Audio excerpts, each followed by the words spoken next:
to the players in this trial. You've got the victim, Lizzie Marriott, 19-year-old college student, had just transferred to the University of New Hampshire. You have Kat McDonough, who was one of the co-defendants who took a plea deal and will be testifying against her live-in boyfriend, Seth Mazzaglia. And Seth is the defendant in this murder trial. This is the apartment they lived in. Now, the connection here between these two, Kat and Lizzie both worked together at Target.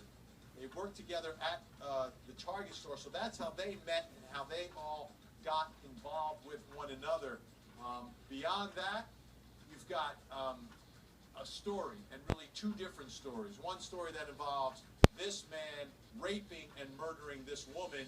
Then you've got the story from the defense saying that Kat McDonough, his live-in girlfriend, was a nymphomaniac and enticed Lizzie Marriott to take part in some kinky sex game amongst the three of them, and she accidentally dies. That's the defense story.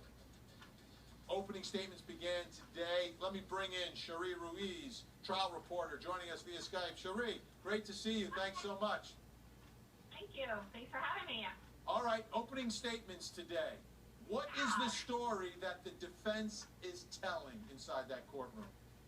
Well, first of all, the defense is kind of all over the place. I don't even know the story if they know what they're trying to tell. There just seems like they're throwing things out there just to confuse the jury. But right now, they're trying to really pin everything on the girlfriend, on Catherine McDonough, saying that she's the one who was the nympho, she sucked him in. They're really trying to portray him as very innocent, and he would just happen to be there and try to satisfy her sexual desires, because they said at one point he told one of his friends that he could not keep her happy. She was just so overly salacious with sex, and so he participated because he was trying to please her in the bedroom. They met doing Dungeons and Dragons. They met at a local theater. They were into some S&M, some really crazy stuff. So I don't know at that point if he could really claim that. It seems a bit bizarre and was way out of the realm. Well, let's do this, Cherie. Let's take a listen to a little bit of the opening statement from the defense. Okay. It reveals the level of obsession of Kat McDonough's drive to look for and bring in another woman to dominate. Even as he's in jail, she discloses to him in telephone call, "Oh, I think I saw somebody at Michael's." You know what she finally says? Like an epiphany, 6 months too late. "I think I'm over the addiction." Except that's, what addiction? No, it's the fun. The fun. What fun? Unbelievable. All right, what are prosecutors saying happened here? What is the prosecution theory on how this killing took place? The prosecution is actually saying that he's the one who could not be satisfied sexually. He's the master. Catherine was a slave. She was fearful, so that's why she went along with it. They started a game of strip poker after Catherine had met Lizzie at Target. But they're saying that actually he specifically sent Elizabeth in to go, to Catherine to go in to meet Lizzie to set her up, because he was planning this all along. And then once they lured her to the apartment, they were watching movies, offered to play strip poker. Lizzie said, "Okay, great, let's play strip poker." They said she was very innocent, thought it would be playful, and then he tried to push her further. She said no, and then he got angry. He got angry because she said no. They went back to watching movies. He grabbed a rope, strangled her around her neck until she can't breathe anymore, and then raped her.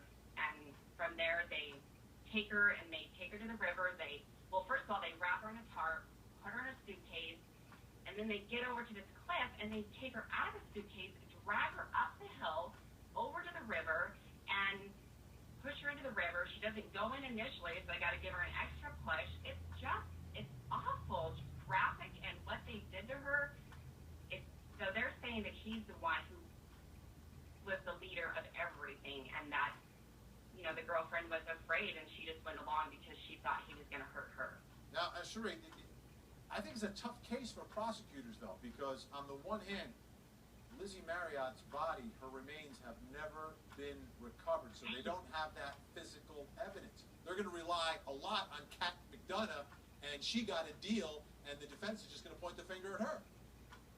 It's going to go back and forth because, of course, yeah, she gets to plea. So then you got to wonder if the jurors are going to put doubt because of that. It's like, oh, well, she's just willing to say anything because she got a plea. There was not a lot of evidence recovered in this case, and that is going to be a problem.